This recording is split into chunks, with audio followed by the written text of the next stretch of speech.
Yeah, I mean, I still get emails from people saying, "Oh, we're interested in coming on this event. Is Phil Wyman going to be there?" And I'm like, "Well," I actually reply myself saying, "Yeah, of course I'm going to be there. I'm going to be there until the time we go, until you leave. Oh, can we ask you questions and all this kind of thing?" I'm like, "No, you can't talk to me. You can look at me, just don't touch." I'm thinking, what kind of person do they think I am? And I'm like, you can ask me whatever you want. And I really enjoy doing that. I really enjoy getting, socialising and interacting with people that come on my events and giving them that little bit extra as a way of saying, not only thank you for coming on the event, but thanks for watching on the shows I've been on and supporting me in the past. Yeah, I don't mind doing that. That's the huge difference between the two types of events, which is you've got which you're interested in not getting a lot of people there. You're interested in just what you can find with a group of people that you know and trust. And, and unfortunately you can't always trust everybody. But you people you know and trust.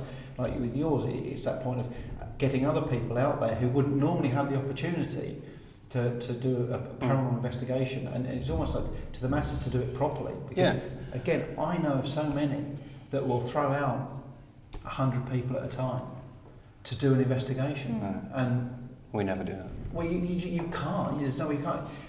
It's when you look in the 70s, it's a similar thing to the Bruce Lee thing. We came out with the kung fu thing. Trust me, I am going somewhere with this. Okay. But there was this huge kung fu explosion, and although it did some good because it gave the awareness of kung fu out to people, it did a great deal of damage because there's so many bogus martial arts schools turned out on people.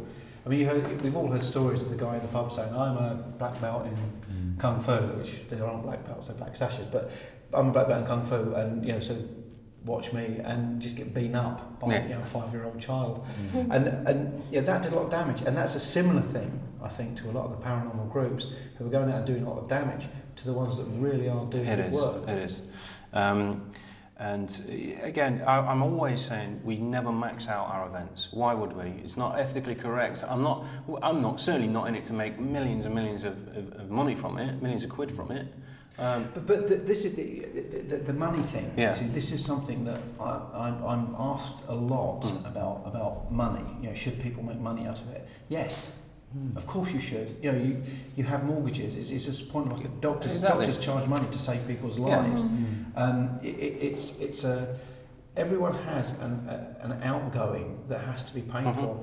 The difference is it's when you wake up in the morning and say, how much money can I make out of it? Yeah. That's wrong. But by making money out of what you do and love, that's nothing wrong, because you're giving a fair trade for a fair price.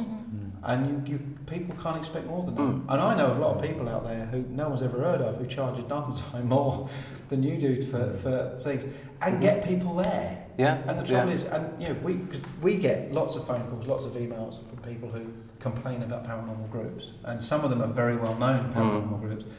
There was one that associated themselves with us at one point, and the complaints we got were quite severe. I mean, they were almost criminal at some point, and we just passed those on to the police. But when you start getting that in, the damage has already started, and it's people like yourselves and other groups out there who are doing it properly and doing it for the right reasons lose out.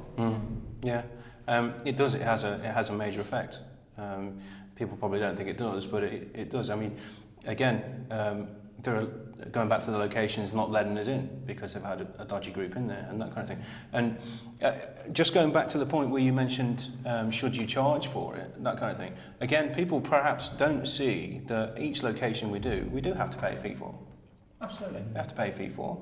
Of course we do. They're not going to let us in for nothing in the middle of the night when they're not normally open.